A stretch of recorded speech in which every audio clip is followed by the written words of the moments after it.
Bonjour à tous, avec l'aide de Dieu, nous allons étudier le Rambam, les lois de Tmidin Moussafim, le sacrifice quotidien et supplémentaire, le 10e et dernier chapitre, Halacha Aleph, Yom Tzom Kippour, le jour du jeûne de Kippour, Makrivin Moussaf.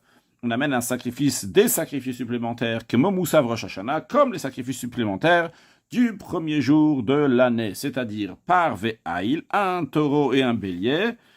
Et le Rav nous souligne que ce bélier-là, il appelait le bélier du peuple, c'est-à-dire contrairement à un autre bélier que le Kohen Gadol, le grand prêtre, amène le jour de Kippour, qui est sur son compte personnel à lui, donc c'est le bélier du Kohen Gadol, celui-ci est appelé le Eilam, le bélier du peuple, de la communauté, vu que ça vient avec l'argent de la communauté. En plus donc de ces sacrifices supplémentaires, on amène aussi donc dans les sacrifices supplémentaires de Kippour, Shiva Kvasim, 7 agneaux, Akol Olot, donc tous ces sacrifices supplémentaires sont des holocaustes, ou c'est Ichatat. Et à part ça, donc il y a un bouc expiatoire, donc il n'est pas holocauste. Et quand est-ce qu'il est mangé? Vu que le khatat il est mangé, là il est entièrement brûlé, mais le khatat il est mangé le soir, c'est-à-dire à la sortie du jeûne de Kippour. Alachabet, von makrim tzibur. La communauté offre encore un séhir, khatat, un bouc expiatoire, vos nisraf, et il est brûlé comme tous les sacrifices, khatat anisrafot, donc leur partie sacrificielle est brûlée, les autres parties du sacrifice donc sont brûlées dans le bet adeshen, dans l'endroit de dépôt des cendres littéralement. Et ce bouc expiatoire, il avait un partenaire chez Ben Zugo Saïra Mishtaler. C'est qui son partenaire? C'est l'autre bouc qu'on appelle le bouc émissaire, donc le bouc qui est envoyé à Azazel. Halacha Gimel, Bayom Arishon Shel Chag HaSukkot Makrivin Musaf Hayom, le premier jour de la fête de Sukkot, les sacrifices supplémentaires du jour sont les suivants, on va essayer de s'en rappeler pour les calculs qu'il y aura dans la suite. Shlosha Asar Parim, 13 taureaux, Shneelim, 2 béliers, Herba Asar Kvasim et 14 agneaux, Kulam Olot. Tout cela, c'est des sacrifices qui sont holocaustes. En plus de ça, il y avait aussi un khatat, un sacrifice expiatoire, Saï Khatat Nechelet, et un bouc expiatoire donc qui est mangé par les Kohanim. Le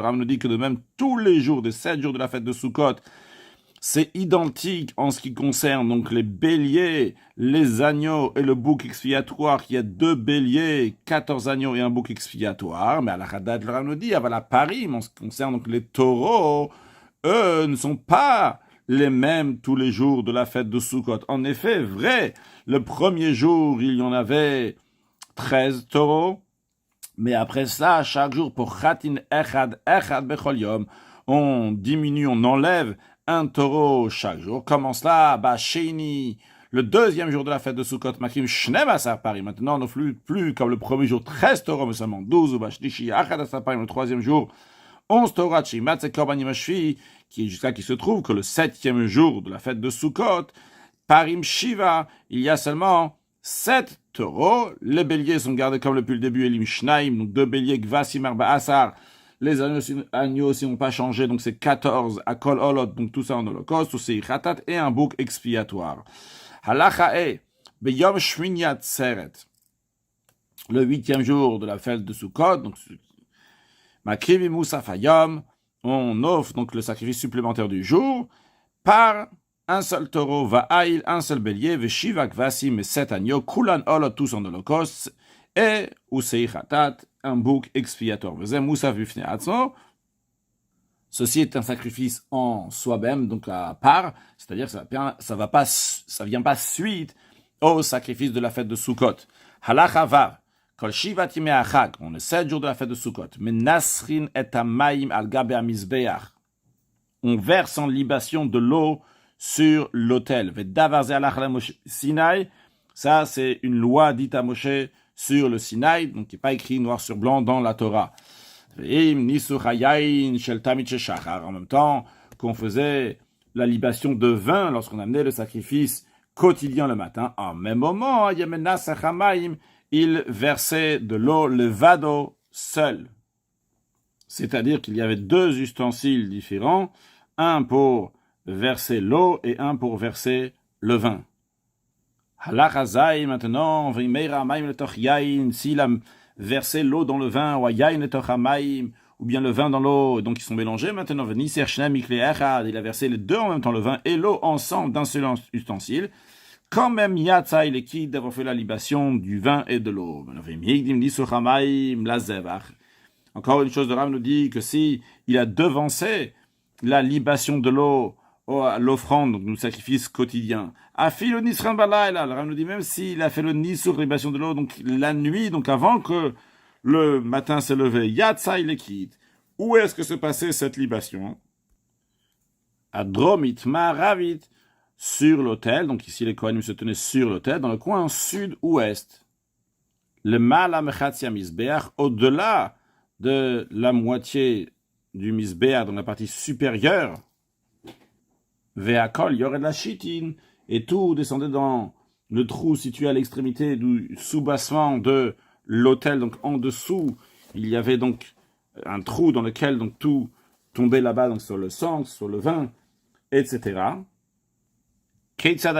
Comment procéder à la libation de l'eau? On commençait par Tzlochit Shel Zav, on prenait donc une carafe en or, Marzek et Shlosha Login, qui peut contenir 3 logs, qui correspond un peu plus qu'un litre. Hayamema Leotamina Shiluach, il allait la remplir de la source d'eau qui s'appelle le Shiloach. Et Gio le Sharamaim, puis rentrer dans le temple par Sharamaim, par la porte des eaux. À ce moment-là, Taku ve Taku, il sonnait donc un long son, après Riu des petits sons, et après il sonnait encore un grand son, donc pour rajouter de la joie. Puis Alala Kavesh, le Kohen montait sur la rampe de l'autel, ou Fanalismolo, et il se tournait vers le côté gauche de l'autel, pour arriver au côté sud-ouest. Et il prend l'eau qui se trouve dans la carafe et il la met dans un bol. Ce bol a une particularité qui fait que l'eau, elle va couler, mais elle va couler doucement. Comme nous allons le voir, il y avait 2 bols. Un dans lequel on versait l'eau et dans l'autre dans lequel on versait le vin. Les 2 Kohanim versaient le vin et l'eau au même moment. Mais pour que ça va descendre dans les shittim, donc à travers un trou qui est dans le misbeach, qui fait que directement ça va descendre jusqu'en bas, et que le bol d'eau va se finir au même moment que se finit le bol de vin, pour cela, vu que l'eau elle est plus légère, eh bien il fallait que l'eau va s'attarder un peu plus dans le bol, de manière qu'elle va finir de couler lorsque le vin, qui prend plus de temps, va finir de couler au même moment. Donc, il y avait 2 bols en argent là-bas sur le coin sud-ouest du Misbeach. Maravi ayabomaim, donc celui qui était à l'extrême ouest, donc il y avait de l'eau. Mizrahi, celui qui était du côté est, ayabo ayayin, il y avait du vin.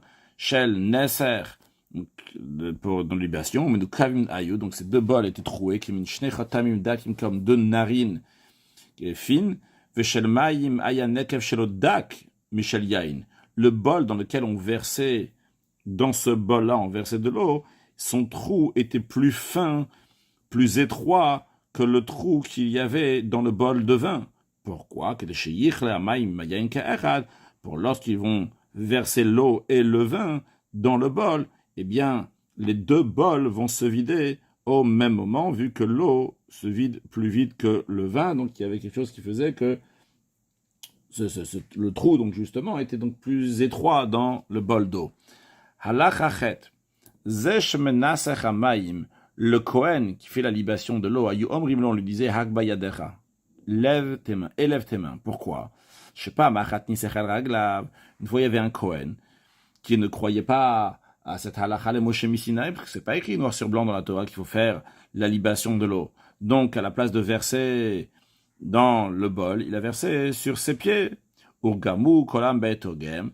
Et vu que c'était la fête de Sukkot, les gens avaient un étog avec eux, eh bien, tout le monde a lapidé, donc avec l'étog qu'ils avaient chez Amrou, car ils ont dit que cette personne-là, Minou, c'est un hérétique, c'est un sadducéen, qui ne croit pas à la Torah orale et ce qui a été transmis par Moshe Rabbeinu, Shemor, donc ils disent, Shem Nasim Maim, qu'on ne fait pas de libation d'eau. La même procédure qu'on fait donc en semaine, la même c'est pour Shabbat, et la Shayim Mal Merev Shabbat. Juste à la différence qu'il remplissait de l'eau du Shiloach la veille de Shabbat, vu qu'on n'a pas le droit de, pendant Shabbat de faire passer d'un domaine privé à un domaine public, d'un domaine public à un domaine privé. Où est-ce qu'il remplissait l'eau la veille de Shabbat? Dans un Chavit Shelzav, dans un tonneau en or, dans une cruche en or. En tout cas, le principe, c'est qu'elle ne fait pas partie des sacrifices saints du temple. Parce que quand on laisse quelque chose dans le sacrifice saint du temple et ça passe la nuit, et après le lendemain, ce qui est à l'intérieur, c'est disqualifié. C'est invalide. Donc, il ne le laissait pas dans un ustensile qui était saint. C'est un ustensile qui n'était pas saint. Ou manicha balish qu'il laissait dans une loge. Ou le macham après le lendemain, donc quand c'est le jour de Shabbat même, il remplissait de ce chavit shel zav, de cette cruche en or. Halacha yud v'im nishpecha ou nidgalta. Si l'eau qu'il a mis dans cette cruche, qu'il voulait garder donc pour Shabbat matin, elle a été dévoilée, donc l'eau est restée dévoilée, par cela c'était disqualifié, ou bien elle était renversée carrément, mal mina kior, dans ce cas-là, donc il va prendre de l'eau du kior, dans la cuve d'eau qu'il y avait dans la cour du temple, avec lesquelles les Kohanim se lavaient les mains et les pieds, au menasser, et il fait la libation. Chaque jour, des jours de la fête de Sukkot, il récitait un chant qui était particulier donc pour la fête de Sukkot, pour accompagner les sacrifices supplémentaires, donc du Moussaf al Moussaf Hayom. Barishon, le premier jour de la fête, on va expliquer donc ce qu'il disait donc le premier jour, etc. Chaque jour, basé sur ce que le commentaire de Rashi dit dans le traité Souka.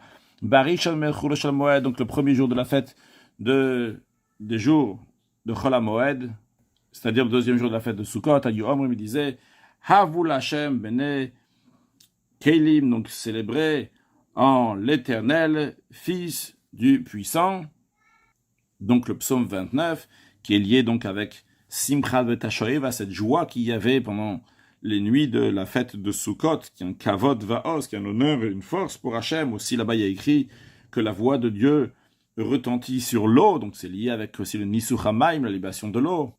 V'Sheini Hayu Omrim, donc le deuxième jour de Chol HaMoed, il disait le psaume 50 dans lequel il écrit la Racha Amar Elokim, au méchant, Hachem, il dit, etc. Donc c'est-à-dire qu'on dit à quoi ça sert de venir dans le temple avec tout le monde si tu fais pas de tchouva. Aussi dans la suite du verset, il y a écrit Zvach Elokim Toda. Dans la suite, il y a écrit Zover Toda Yichabel, on parle donc du Zevar, donc du sacrifice, donc pour rappeler aux gens donc d'amener leur sacrifice à la fête. Vashlishi, le troisième jour de Chol HaMoed, il disait le psaume 16, dans lequel il y a écrit Miyakumli Mereim, qui m'assistera pour faire front aux malfaiteurs. Donc les Juifs disaient ça donc à l'époque donc du deuxième temple, qu'ils étaient soumis au roi de Perse, des Grecs, des Romains, et quand même donc ils se réjouissent avec Akadosh Baruch Hu, ils demandent à Hachem donc de les sauver de tout ça. Et dans la suite aussi, il parle là-bas comment Akadosh Baruch Hu, c'est seulement lui qui les sauve. Puis après, Barévi, donc le quatrième jour de Chol HaMoed, il disait, toujours aussi dans le psaume 16, il disait Binu Boharim Ba'am, réfléchissez donc, gens stupides. C'est-à-dire, on vient faire ici un rappel à ceux qui doivent donner donc certaines dîmes que des fois ils se disent. J'ai dit c'est le psaume 16, donc c'est pas juste évidemment. C'est le psaume 94, donc c'est le verset 16. Donc maintenant, il continue donc il repart avant dans le psaume 94. Il dit donc réfléchissez dans ce psaume-là, on est en train de dire et qu'Akadosh Baruch Hu il entend, qu'Akadosh Baruch Hu il voit. Et les gens des fois ils ne veulent pas donner la dîme en se disant de toute façon qui est-ce qui voit, qui est-ce qui entend. Donc je leur dis gens stupides, donc réfléchissez comme ça ils vont se rappeler de ramener les dîmes qu'il faut. Bachamishi, le cinquième jour, il disait Hasirot imisevel shirmo, j'ai déchargé du fardeau son épaule. Le psaume 81 dans lequel il y a beaucoup de paroles de consolation, de renfort pour le peuple juif, qu'on appelle Akadosh Baruch Hu, et il se rappelle de nous, et on dit Efranchal Meriva, là-bas on parle donc de l'eau, la fête de Sukkot on est jugé sur l'eau, et on demande à Akadosh Baruch Hu qui amène de l'eau, et bien sûr on conclut avec Anochi Hashem Lokecha Malcha Meretzen, qu'Hashem nous a fait sortir d'Égypte, Akadosh Baruch Hu va amener la bracha, il va nous faire manger des bonnes choses, Puis, Bashishi, le 6e jour de Chol HaMoed, on dit Motu Kol Mosde Haaretz, que tous les fondements de la terre sont ébranlés. Qui rappelle de donner les dîmes et ce qu'il faut aux pauvres, comme il y a écrit là-bas Anivara Shatzdiku, il y a écrit ceux qui ne se donnent pas ça, Bachacher Haïtalach, où ils vont dans l'obscurité, ils peuvent phraser Shalom amener la mort par le fait de ne pas donner ce qu'il faut donner. De même, on dit lo Yadov, lo Yavinu, qui ne comprennent pas donc la gravité de ça et qui sait très comment c'est l'importance de donner ce qu'il faut donner. Le Ram conclut à la Hayudalf en disant Vimchal Shabbat Yod Bechad Mehem, que si Shabbat tombe dans un des jours de Chol HaMoed, eh bien dans ces cas-là, Imot ou Yidach, eh bien on va. Le dernier qu'on dit donc dans le psaume 82, celui-là donc qui ne sera pas dit 82, c'est-à-dire qu'on rattrape donc le Shabbat, on va faire le cantique de Shabbat, et après Shabbat, on va continuer dans l'ordre, donc le dernier sera pas lu. Halacha Yudbet, le Ram nous dit que Gvar Be'an, on a déjà expliqué, chez Kol Mishmerot Keuna, Arba Ve'es, que le corps de garde qu'il y avait dans le temple, ils étaient en groupe de 24, et chacun, il avait sa semaine, donc 24 semaines, chacun sa semaine. Mais quand ça arrive la fête, lorsque ça arrive la fête, tout le monde travaille de manière égale. Les 24 corps de garde sont dans le temple. Maintenant, avec tous les sacrifices qu'on a vus, donc il y avait le Moussaf, etc., donc la fête de Sukkot.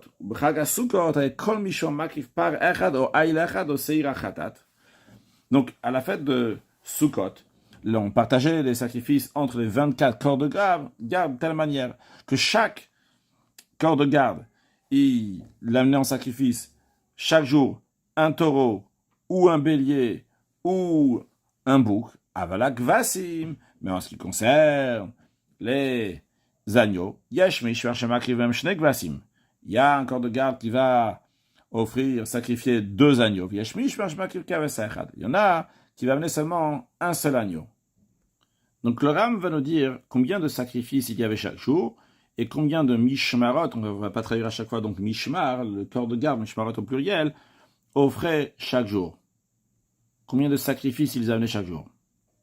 Voyons le système pour le premier jour. Une fois qu'on comprend bien le système pour le premier jour, on va pouvoir comprendre aussi facilement pour les jours à venir. Keitzad, comment ça? Beyom Tov Harishon Shel Chag, le premier jour de la fête, à Yusham, le Ram, en première étape, nous fait des calculs combien de sacrifices il y avait. Donc nous avons Shlosha Asar Parim, 13 taureaux, Shneelim, 2 béliers, Vesaïr et un bouc. Donc on ne parle pas encore des agneaux. Kol Mishmar, Makriv Beim Achat Mem. Chaque Mishmar va sacrifier un animal, donc de ces 16. 13 plus 2 plus 1. Donc en tout, ça fait 16. Donc il y a 16 Mishmarot déjà qu'ils ont déjà offert. Il en reste combien de Mishmarot? Il en reste encore 8 qui nous ont rien offert, ils n'ont pas encore sacrifié pour l'instant. Combien d'agneaux il reste? Nisharusham Arba Asar Kvasim. Il reste 14 agneaux. Mais il y a combien de Mishmarot? 8 Mishmarot. Comment on fait? Shisha Mishmarot, Makrivim Shnaim Shnaim. 6 Mishmarot vont sacrifier 2 agneaux. C'est-à-dire chacun va offrir 2 agneaux. 6 fois 2, ça va faire 12. Il va rester encore 2 agneaux. Shne Mishmarot, Makrivim Echad Echad. Donc 2 Mishmarot vont offrir seulement un seul agneau chacun. Dans tous les cas, tous, ils auraient offert un sacrifice ce jour-là. La question est un seul ou 2? Mais tout le monde a offert. Puis, Basheni, le deuxième jour de la fête, on a un taureau de moins. Hayusham Shlem Asar Parim, nous avons 12 taureaux, Ushneelim, 2 béliers, Vesaïr et un bouc. Alors, Kol Mishmar, chaque corps de garde, Makriv Echad, il amène un sacrifice. Donc nous avons 15 sacrifices, 12 taureaux, 2 béliers et un bouc. Donc nous avons eu 15 mishmarot qui ont offert un sacrifice. Nisharu Shamarba Sakvas, il nous reste combien d'agneaux? Les agneaux, c'est toujours la même chose, il y a 14 par chaque jour. Mais il reste combien de mishmarot? Il reste Tisha Mishmarot, 9 mishmarot qui n'ont pas encore offert de sacrifice. Donc qu'est-ce qu'on va faire maintenant avec les 14 agneaux qui nous restent? Chamisha Makrivim Shnaim Shnaim. Donc on va prendre 5 corps de garde, chacun d'eux va offrir donc 2, donc ça va faire 10. Ve'arba, il reste donc pour 4 mishmarot, makirim echad echad, qui vont faire dans chacun, il amène un agneau. Bashlishi, le troisième jour de la fête, avec achad asar parim, avec seulement 11 taureaux maintenant. Shneelim de bélier vesaïr, un bouc, kol mishmar makriv echad, chaque mishmar il offre un sacrifice, donc on a 14 mishmarot qui ont déjà amené un sacrifice. Nishtayru shamar ba sakvas, il nous reste toujours donc comme d'habitude 14 agneaux, mais combien de mishmarot nous avons maintenant? La Sarah mishmarot, pour 10 mishmarot, Arba, Makrim Shtaim Shtaim. Donc qu'est-ce qu'on fait? Il y a 4 corps de garde, donc ils vont offrir 2 agneaux. Veshisha, Makrim Echad Echad.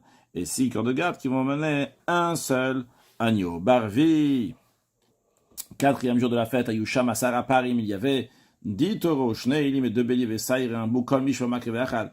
Chaque mishmar, il amène un sacrifice. Donc on a 13 mishmarot qui ont déjà amené, mais il nous reste encore 11 mishmarot et 14 agneaux. Nisharu arba sakvasim lachadas mishmar. Shlosha makrim shtaim shtaim. Donc ce qu'on va faire, c'est que chaque mishmar, il va amener 3 mishmarot vont amener 2. Donc ça va faire 6. Il nous reste encore 8 agneaux. Kushmona makrim echad echad. Il y aura en effet 8 corps de garde qui vont amener un agneau. Bachamishi.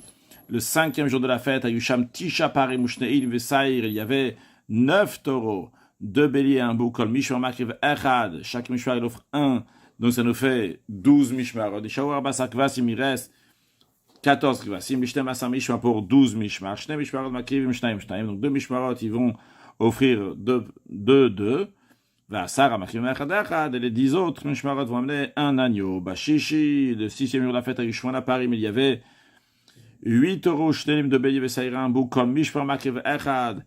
Chaque mishmar, il amène un, il sacrifie un, donc on est à 11 mishmarot qui ont reçu leur sacrifice. Nisharu arba sakvasim, donc il nous reste comme d'habitude 14 agneaux, les shlosha asar mishmar pour 13 mishmarot. Mishmar echad me'makriv shnaim, donc un corps de garde seulement va amener 2 agneaux, ou shtem asar mishmar makriv echad echad, et 12 mishmarot vont amener chacun un agneau. Bashvi, le 7e et dernier jour de la fête de Sukkot, Isham Shiva Parim, il restait que 7 taureaux, Shneilim de Béli Vesaïr et un bouc, Verba Asak Vasim, et 14 agneaux que Minyan Mishmarot, qui correspondent exactement au Mishmarot. Nimtsa, et surtout, Kol Mishma Makriv Bemachat, donc le 7e jour, il y a exactement pile 14 Mishmarot, donc pour les 7 taureaux, 2 béliers et un bouc. Donc ça nous fait, pardon, pour 10 Mishmarot, donc 7 taureaux, 2 béliers et un bouc, et on a encore 14 agneaux, donc ça fait 10 plus 24, exactement. Chaque mishmar, makriv bema achat, il offre un seul animal. Donc ici, nous avons un tableau, et en bas, il y a même quelques astuces pour se rappeler combien de taureaux il y avait chaque jour, combien de mishmarot ils offraient 2, et combien de mishmarot ils amenaient un sacrifice, un agneau.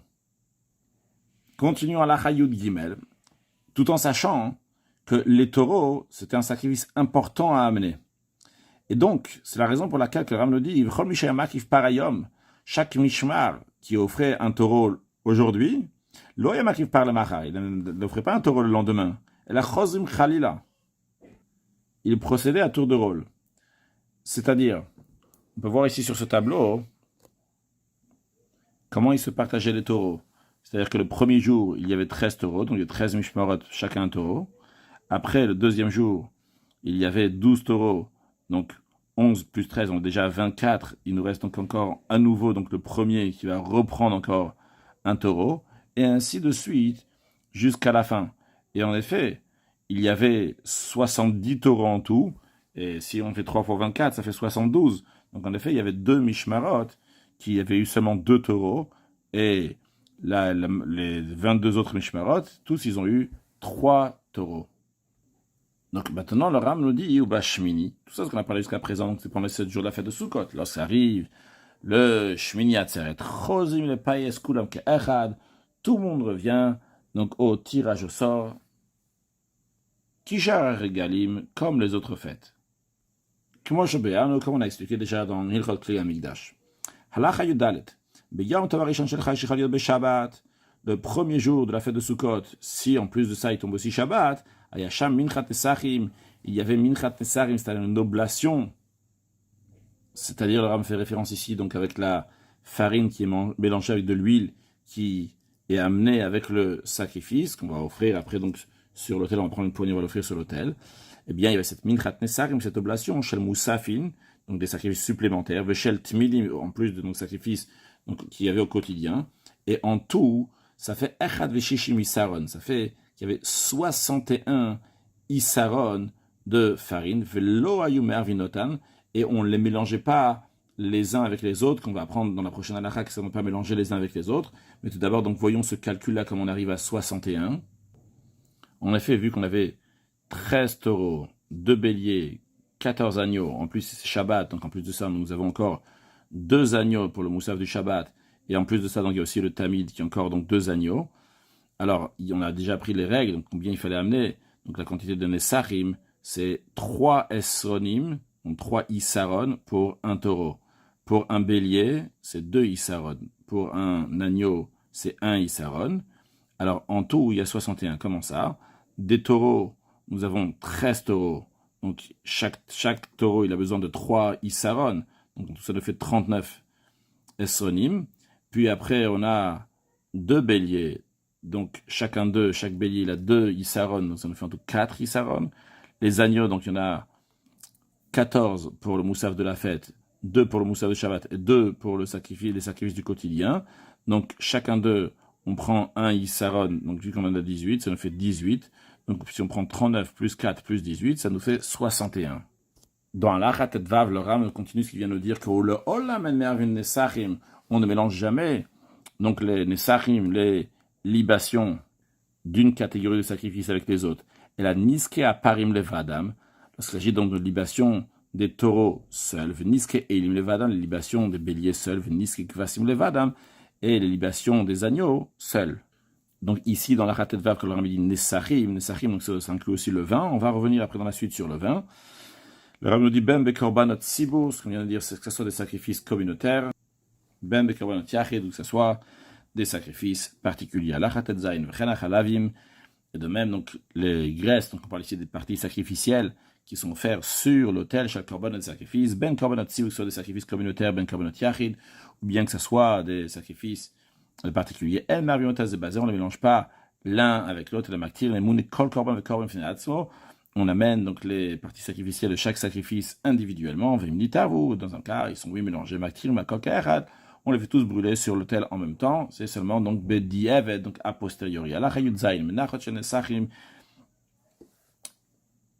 Donc comme on a dit tout à l'heure, donc il s'agit donc de la farine qui est mélangée avec de l'huile, ce que le Ram il appelle minchat nesachim, shenita vuzobazo, qui sont mélangés les uns avec les autres. C'est-à-dire que on a mélangé donc l'espèce, donc ce qui était pour une catégorie de sacrifice, on a mélangé aussi donc la farine et l'huile qu'il fallait pour une autre catégorie de sacrifice, et après donc ils se sont mélangés les uns avec l'autre, eh bien, kshérot, c'est bon, c'est valide. Mais s'ils ont été mélangés avant, qu'on a mélangé individuellement pour chaque catégorie, et ils ont été les deux catégories ont été mélangées avant qu'on va mélanger chacun individuellement, dans ce cas-là, c'est invalide.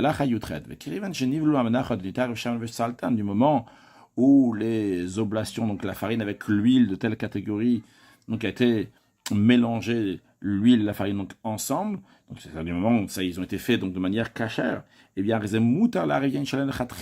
suite à cela, le vin qui vient avec cette oblation, avec cette farine et l'huile qui ont été mélangées, on a le droit de mélanger différentes catégories de sacrifices, et le vin qui était pour tel sacrifice, le vin qui était pour tel sacrifice, on a le droit de les mélanger ensemble. De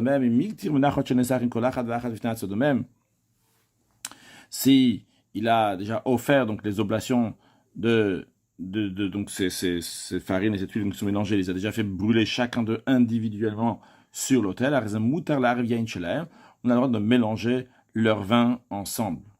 C'est-à-dire que la permission de mélanger le vin d'une catégorie de sacrifice avec une autre catégorie de sacrifice, il y a deux possibilités. Première possibilité, donc si les deux catégories de sacrifice, leur vin et l'huile, ont déjà été mélangés de ces deux catégories-là, ou bien, si on a déjà été offerts, donc chacun individuellement sur l'autel, eh bien, suite à cela, on peut mélanger donc les deux vins qui sont pour, c'est le même vin, la même sorte de vin, donc qui est pour telle catégorie de sacrifice, pour une autre catégorie de sacrifice, on a le droit de mélanger leur vin.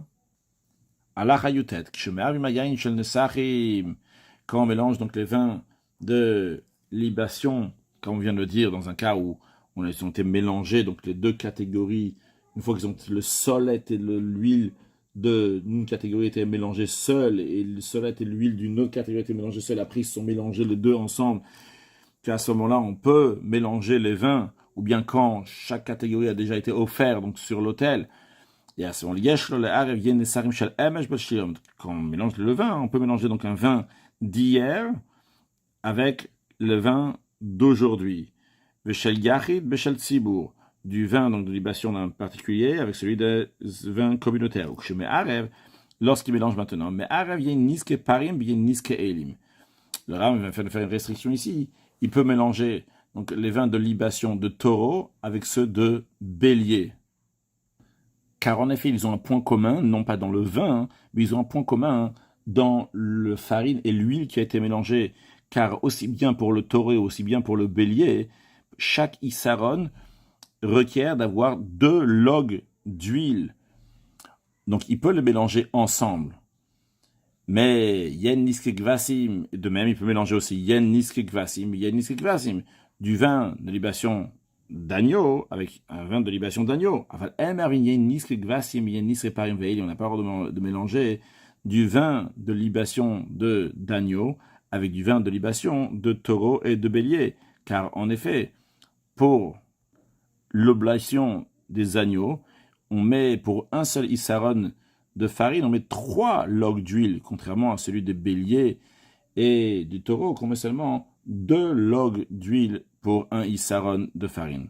Halachachaf, ou le olam el me'arvina yain lechatrila.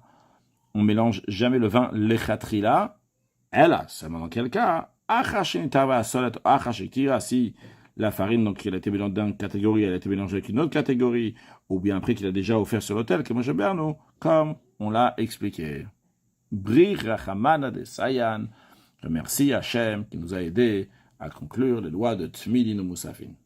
Un mot de Chassidut, on a appris dans l'Achae qu'à Shmini Atzeret, on offre un taureau et un bélier. C'est expliqué dans Chassidut, basé sur le Midrash, que pendant les 7 jours de la fête, on amenait 70 taureaux qui correspondent donc aux 70 nations. Et lorsque ça arrive la fête de Shmini Atzeret, à ce moment-là, Kadosh Baruch Hu demande à Tzeret. Kadosh Baruch Hu dit, je veux qu'on va se réunir ensemble. Et ça, c'est Parechad Aïlech qui correspond donc aux Juifs et à Kadosh Baruch qui sont entièrement unis. Un jour dans lequel Yichida du Juif se dévoile. Yichida qui est donc Yachid, qui est une seule chose avec Kadosh Baruch, de la même manière que Kippour se dévoile à Yichida, de la manière au Shmini Atzeret. En effet, les dévoilements de Kippour et de Shmini Atzeret sont liés l'un à l'autre. L'un, c'est dans le cave à Smol, l'autre, c'est dans le cave à Yemin. Donc là, c'est dans le côté donc, de rigueur, de Yamim Noraim, les jours redoutables. Donc, ce sont les jours de Simcha, le jour de joie de Chesed, donc qui vient à la suite de Sukkot. Et à Kadosh Baruch Hu, il dit, je veux que on va se rassembler ensemble, parce que Kashala et Piridatrem, c'est difficile pour moi, donc votre séparation est difficile, donc c'est la raison pour laquelle on va s'unir ensemble, on va s'unir, donc c'est ce qui s'exprime par le sacrifice du jour, qui est unique, par Echad, alors que pendant tous les jours d'avant, on avait plein de taureaux, les béliers, il y en avait 2, maintenant il y en a un seul, donc qui représente donc cette union-là, que les Juifs vont s'unir avec Akadosh Baruch Hu de manière si forte qu'après, pendant toute l'année, il n'y aura pas de prix d'atrem, il n'y aura pas de séparation, que ce soit, il n'y aura pas de séparation entre Dieu et les Juifs, il n'y aura pas de séparation entre les Juifs eux-mêmes, que tous les Juifs vont être unis, qu'Akadosh Baruch Hu fasse que très prochainement, on va voir, va se dévoiler dans le monde comment Israël, Vekut Shabrich ou Kulachat, comment le peuple juif et Dieu sont une seule chose avec la venue de Mashiach. Now, excellente journée.